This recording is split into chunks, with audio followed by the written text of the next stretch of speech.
What's going on, everyone? I'm Sage, and in this video we're going to go over the Feral Druid specific talents for the War Within and kind of the different builds and so on that we can do with it. Initially going down the tree, we're going to aim for like an AoE type style build in order to kind of evaluate all of them, but we'll go over the changes in the talents. There's two things that I want to make sure I go over before we go into it that kind of reflect the reasons why we're taking certain items or certain talent points and so on. And that is, the first one is our masteries change to incorporate periodic effects as well, which means that things like Lunar Inspiration and Adaptive Swarm could benefit from our mastery. Now, if Sunfire is inside the mix, we don't know yet. Beta is going to come out soon. Hopefully we can test it all out. But ultimately, it's going to mainly be these two abilities that also generate from our mastery, which is great because it means single target wise, we can definitely use it, Lunar Inspiration again, and then Adaptive Swarm for AoE could potentially be something if it benefits from our mastery. The second thing is going to be kind of the damage profile builds that Blizzard has pushed us into. They're going to make it so Tiger's Fury no longer is something that resets on deaths. Predator has changed. And then they want to make it more of a snapshot orientated build where we're going to buff up our bleeds as much as possible. And then we're going to AoE by our Ferocious Bites again with Rampant Ferocity. It is a playstyle I enjoy. I did make a video going over the two different bleeds versus bites type of builds. This one's kind of going to be an incorporate of both of them, where you want to have as buffed up bleeds as possible and then funnel into a single target with as much ferocious bite procs and just ferocious bites in general as possible without letting your bleeds fall off. With that in mind, let's go ahead and jump into this and try to make it down the tree as fast as possible. So the first one's Tiger's Fury. Tiger's Fury itself hasn't actually changed. So we're going to select that. Now the resets have changed, and that's going to be in Predator. Omen of Clarity still hasn't changed. It acts exactly the same way. Same thing with Primal Wrath. Same deal. It acts the same way. There's going to be a little bit of different synergy between how you want to use Tiger's Fury and Primal Wrath, because Primal Wrath isn't going to be something we spam anymore. As you can see, they took away our Tear Open Wounds, and it's because the objective isn't to spam out Primal Wrath continuously in AoE, it's to get the highest buffed up snapshotted Primal Wrath across your targets, let it do its damage while you focus in on spamming out those bites. On the right hand side, we still have Double Clawed Rake. Works exactly the same way. Inside the middle right here, though, they did change Dire Fixation to Coil to Spring, and pretty much this is just anytime you overcap on combo points, you get a 10% increased direct damage for Ferocious Bite and Primal Wrath, which is phenomenal. We always do that. We're always going to inevitably we're going to overcap because most of the time outside of Berserk you only have 5 combo points, and your crit, because we generally stack crit because it gives us increased combo point generation because of our Primal Fury, we get more combo points with our combo point generating abilities if you have crit. So this is going to be something we're definitely always going to take. It's just passive damage at that point. Going down the middle right here, Predator's change. It doesn't reset on deaths. Instead, it's just going to increase your Tiger's Fury by 5 seconds, as well as it's going to, your combo point generating abilities, direct damage is increased by 40% of your haste, which definitely makes us want to dive into haste quite a bit more. But there's going to be more reasons to want to dive into haste as we go down this tree. The next one is Sabretooth. Ferocious Bite deals 15% increased damage. For each combo point spent, Ferocious Bite's primary target takes 3% increased damage from your cap form bleeds and other periodic abilities for 4 seconds. So we're definitely going to take that. Over here on the left-hand side, we have Merciless Claws and Thrashing Claws. These have both stayed exactly the same. Thrashing Claws you'll probably never ever take. Sure, it makes the rotation a little bit easier for like brand new people into Feral, but you're going to lose some damage, and also you're going to lose a combo point generating ability to generate Blood Talons. Merciless Claws would be the pick here, and it definitely is going to be the pick when we go into single target. But right now, like I said, we're going down AoE wise, so we're not going to select either one of those. In the center here, we have Tireless Energy. Maximum energy is increased by 20, and energy regeneration is increased by 8%. This goes to 40 and 15% if you put 2 points into it. We're not going to put either of our points into this at the moment because there's damaging options that we can select further down the tree. Pouncing Strikes has lost a lot of its value, and the reason why it's lost a lot of its value is because it's no longer inside Berserk. They took Rake and Shred's ability to do this increased damage outside. They took it out of Berserk, and so like we can't utilize this functionality inside Berserk anymore. But what they did instead is they placed it over here in a sudden ambush, which I don't completely agree with in all honesty. So ultimately what Pouncing Strike does is it gives your Rake and your Shreds the ability to have a 60% increased damage for its full duration. And then over here in Sudden Ambush, finishing moves have a 6% chance per combo point spent to make your next Rake or Shred deal damage as though you were stealth. And so The as you were stealth portion of it is if you take pouncing strikes, then that's what you're going to gain. You're going to gain that additional damage, which in order to make these function once again, you're going to need to take pouncing strikes in order to make sudden ambush work, is what it's looking like. Which was the same thing if you wanted to have this rake and shred do their damage in previous berserk, you'd have to take pouncing strikes as well. So I'm a little confused on what they're trying to really do with pouncing strikes at this point. They should have just taken this talent away completely and just put it into sudden ambush if that's what they wanted to do, because now only when you're in stealth that initial hit will get any benefit from it if you don't take sudden ambush, which is weird in my opinion. But we have to take it at the current with the current standing just to get down the tree, because you cannot avoid this 4 on the side. They're super strong. So first one's infected wound. So if you're going into AoE, you're going to take double clawed rake and you're going to take infected wounds, which has always been very strong. Increases your rake damage by 30%, and infected wounds on the targets, reducing their movement speed by 20%. That's not exactly matters all that much with the slow speed, but the 30% increased damage with rake is huge. But even more so than that, we jump down here for Taste for Blood, which they've changed. Taste for Blood no longer requires you to have multiple different bleeds to do increased damage. Now it's Ferocious Bites, deals 15% increased damage, an additional 15% during Tiger's Fury. This is huge. Not only are you getting another 15% on your Ferocious Bite with Sabretooth, which is another 15, so you're already at 30, but whenever you have your damaging window, your Tiger's Fury window, you're going to do another 15%. So you're looking at 45% increased damage on your Ferocious Bites, because you're going to have 30% from this, 15% from this, and actually be even further because you're going to have your regular 15% increased damage from Tiger's Fury, right? So you're going to be getting a lot of damage from bites when you're inside your Tiger's Fury window, but even outside of that, you're going to have 15% increased damage. You're going to take this. It's going to be mandatory throughout all content. There's not a time where you're not going to take this, because single target, it's definitely going to be very strong hitter. And then AoE wise, now that we're using Rampant Ferocity, it's going to be even more. So Rampant Ferocity also deals 33.3% of attack power damage per combo point spent to all nearby enemies affected by your rip. Spending extra energy on Ferocious Bites increases damage dealt by up to 50%. Damage reduced beyond 5 targets. So this is the build that they're going with, is that you want as buffed up Primal Wrath across all the target as you possibly can, while focusing in on that single target and Rampant Ferocity to spread those AoE bites across everything. And the reason why you want to stay on that single target is because for each combo point spent, Ferocious Bite's primary target takes 3% increased damage from your cap form bleeds and periodic effects and abilities. So you're going to want to sit there and bite that one target continuously to make sure that they're getting that increased damage. Now, if this bite, if this also procs off of your Rampant Ferocity bites, that'd be cool too, because that would be like, if you're AoEing, the benefit of getting 3% damage across all of it because it's AoEing your bite across everything, that's just more of an incentivized to use Rampant Ferocity, which it's pretty much mandatory. You have to kind of use Rampant Ferocity now. In AoE, obviously, Rampant Ferocity has no value in single target if you're just doing single target, but we're going to take that right now. Same thing, Dreadful Bleeding, Rips damage is increased by 18%. Practically mandatory. And then over here, Survival Instincts, it's mandatory because you need Berserk. So we're going to grab Berserk itself. Berserk itself has changed up a little bit because once again, they took out the benefits from Rake and Shred inside it. But we're going to take it. It's still going to generate 1 combo point every 1.5 seconds. Combo point generating abilities generate 1 additional combo point, and finishing moves restore up to 3 combo points generated over the cap. All attacks and abilities damage is increased by 10%. So you're getting that 10% flat damage, but you're also getting an increase over the cap. So right now we get 3 combo points over the cap that allows us to use an extra ability because of how much crit that we have. So I do like the way Berserk works right now, because it does give you a little leeway on how to proc Blood Talons mainly without worrying about overcapping too much, as well as you just get constant generation of combo points.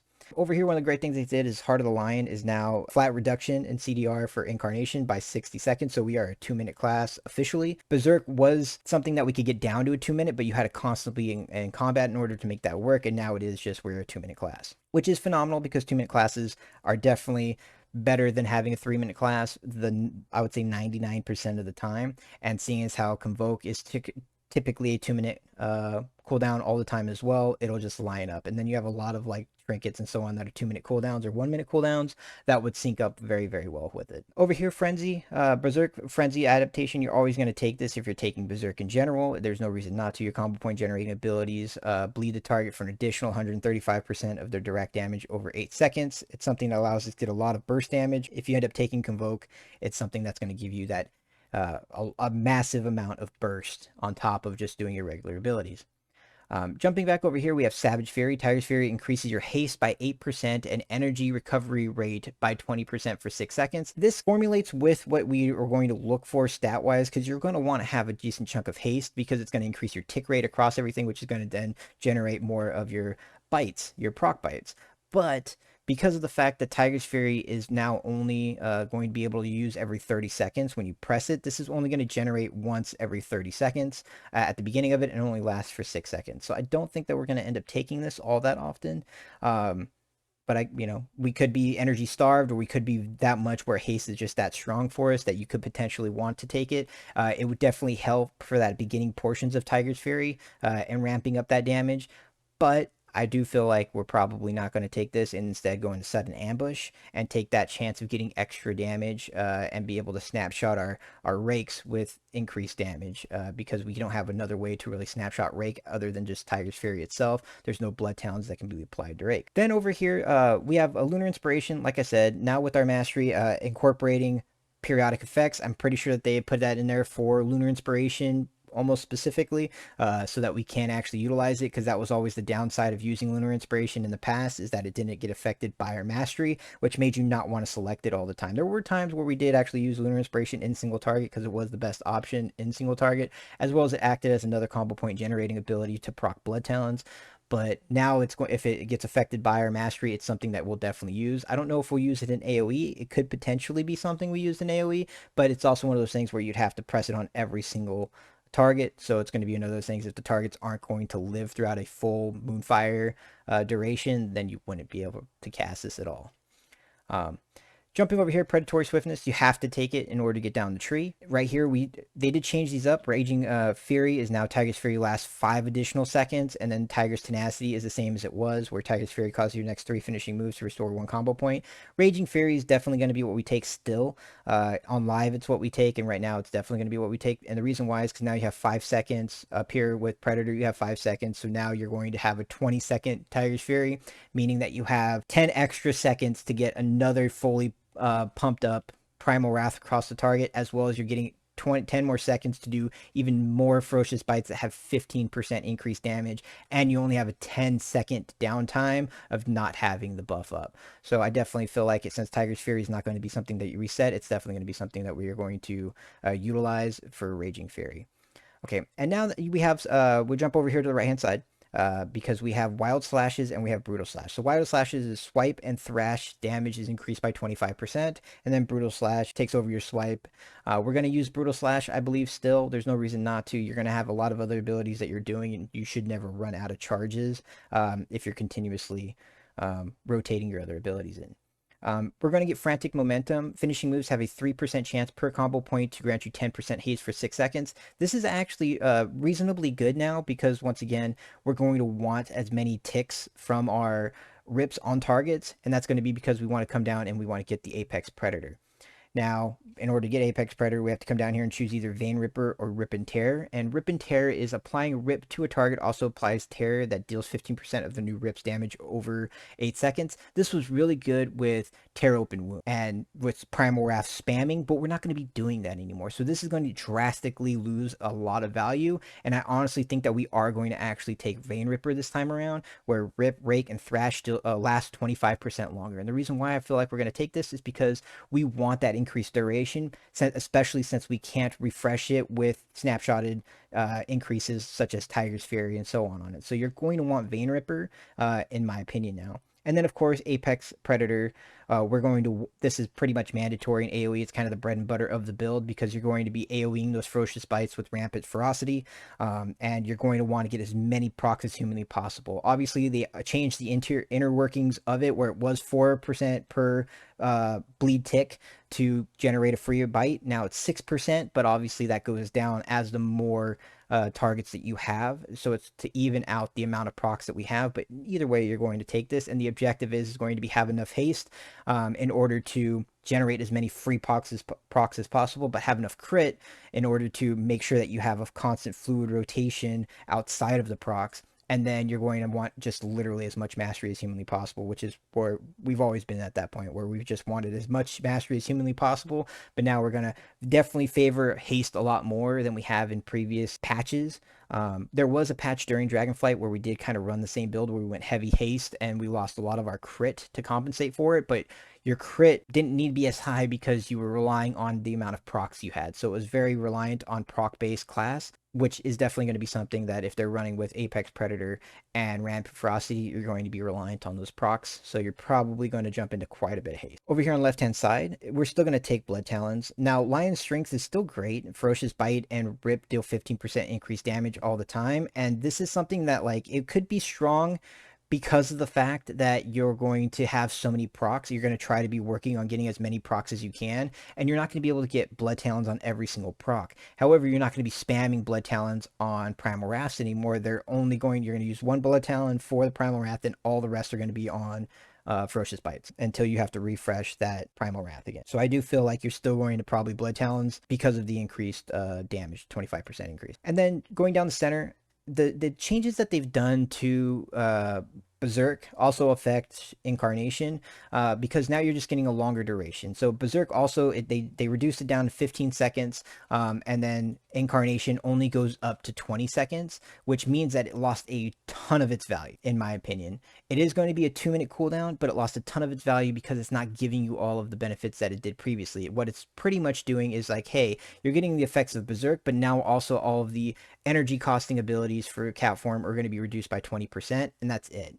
And you can use prowl ones. So that's the only thing that you're gaining by using Incarnation. So I don't feel like we're ever going to use this because of what they did to it. So now I think Convoke the Sparix is just locked in. Convoke also is going to work very, very well with a lot of the abilities that we're utilizing, as well as there's some pretty cool synergies that it has with Ravage, one of our hero talents, and I'll talk more about that in the next video. But finishing up the talent tree here, Adaptive Swarm and Unbridled Swarm, they still exactly the same as they were previously, except for now that they have the added bonus of being affected by our mastery. So the dot that it generates itself of doing just that kind of shadow or that nature damage over 12 seconds is increased by our mastery, which is a decent chunk of damage that you can get passively from it going over onto the targets, on top of it increasing all the effectiveness of your bleeds on those targets by 25%. The bleed effectiveness for the periodic damage on those targets is going to highly depend on the tuning, right? Because if our bleeds aren't being very strong, then Adaptive Swarm is just not going to be taken. And that's where even if Adaptive Swarm's dot on the targets is affected by our mastery, it's unlikely that if our other bleeds that are damaging them aren't getting amplified enough to be meaningful to increase the damage, that you're not going to select this. You're going to select something that increases that ferocious bite damage, which means you'll probably put the talent points that you would put inside Adaptive Swarm into Carnivorous Instincts or into Saber Jaws. Saber Jaws is cool in theory. You're sinking 2 points into it, and it might not be as much bang for your buck depending on how many bites you get out there, especially since it says the extra damage is increased by 40%.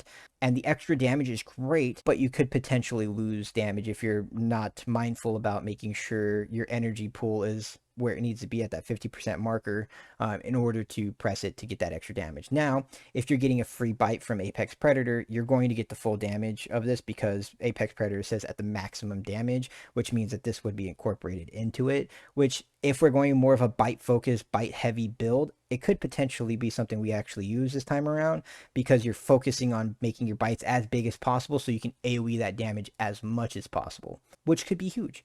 You know, we could have a very large proc-based bite build that generates a ton of extra damage from Saber Jaws, which would be interesting to see. I'd like to try to use the talent. Ultimately, Soul of the Forest, your finishing moves grant 2 energy per combo point spent and deal 5% increased damage. I feel like we're going to take that, mainly because we still want to get the Circle of Life and Death.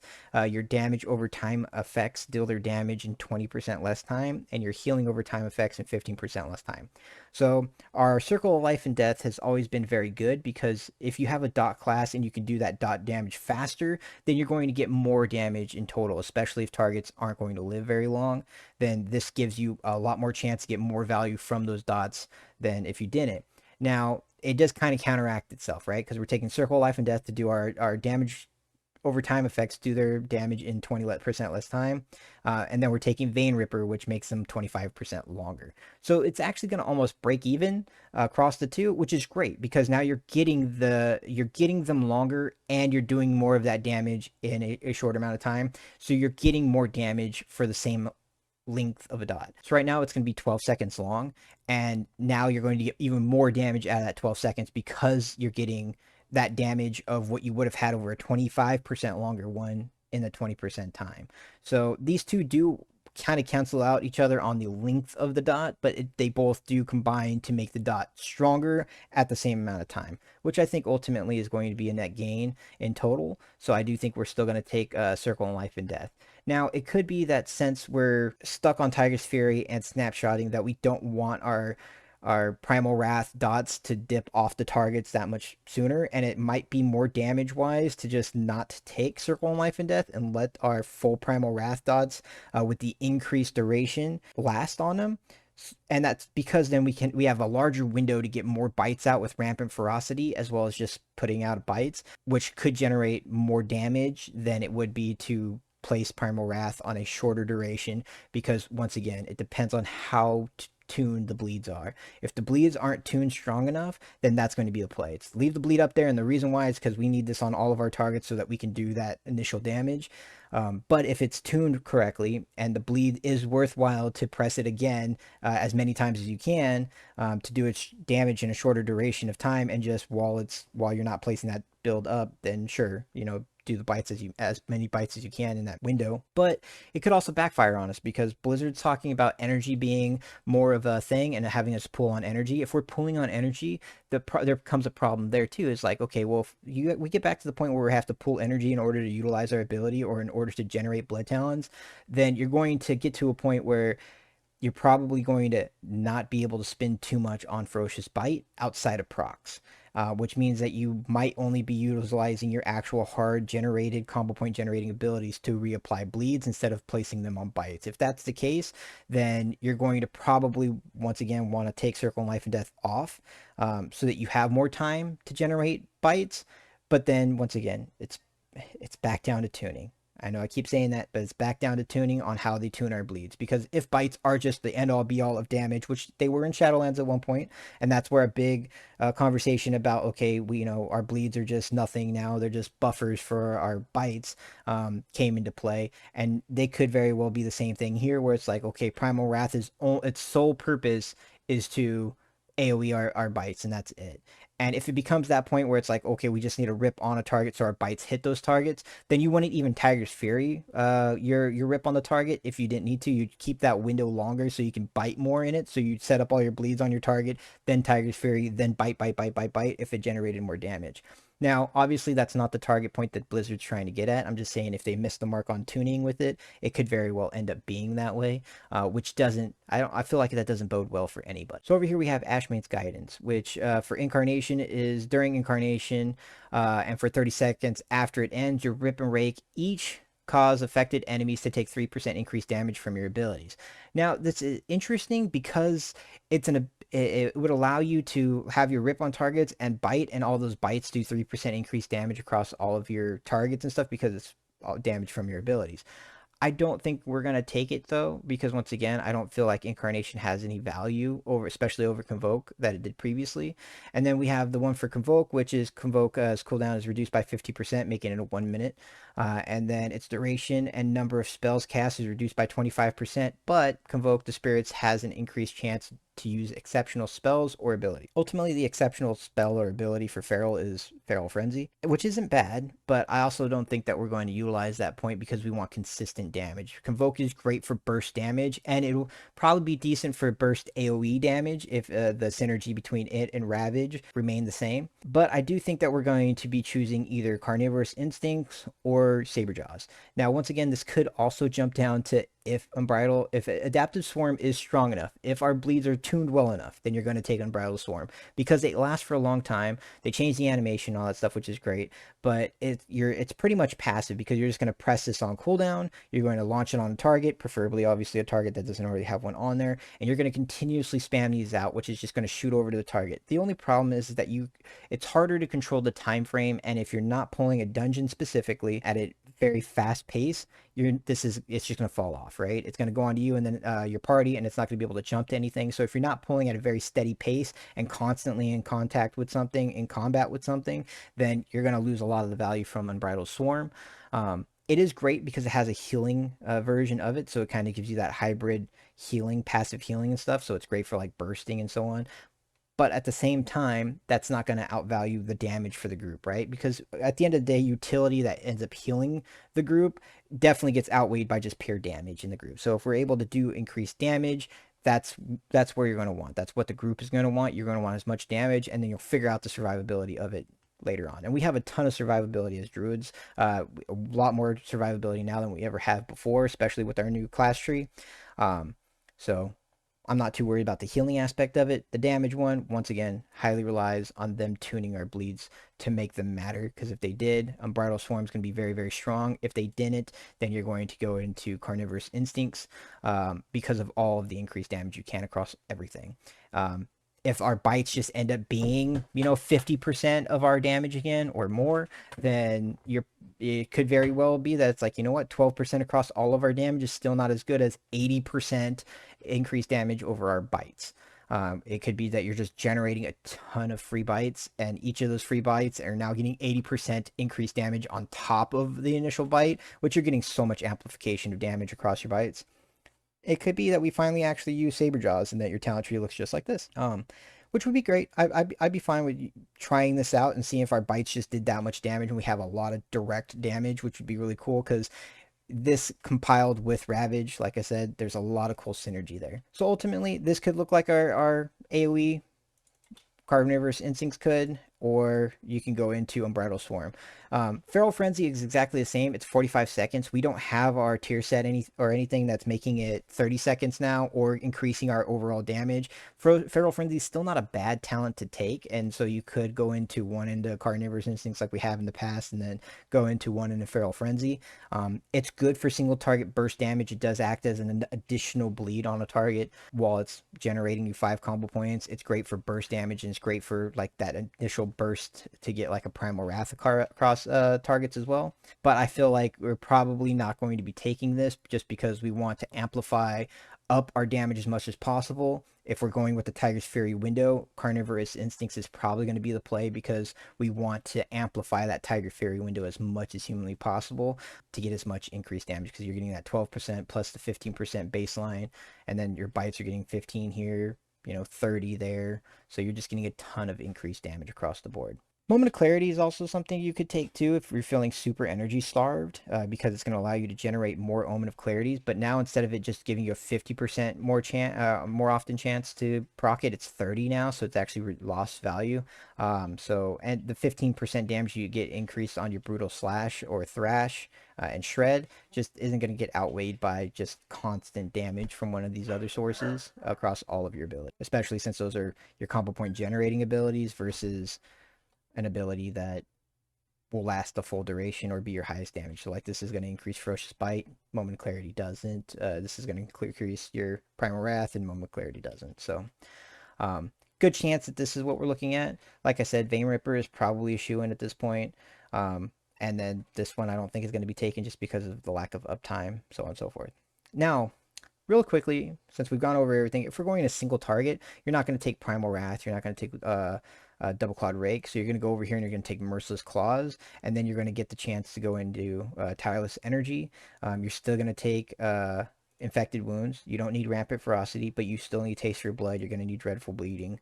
You're going to take the Sudden Ambush. For single target, I think that we're going to kind of trade off here, and we're definitely going to probably take Lunar Inspiration, if I had to guess.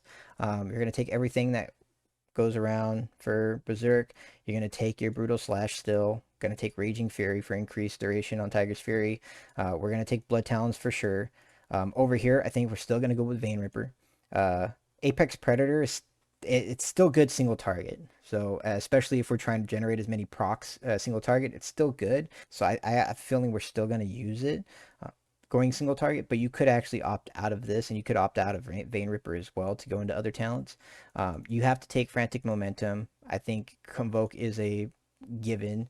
Soul of the Forest and Circle of Life and Death. Circle of Life and Death isn't the same scenario as you would in AoE because you don't need your Primal Wrath to stay existing on targets, and you want as much damage to go out as humanly possible. So you're probably going to take a Circle of Life and Death.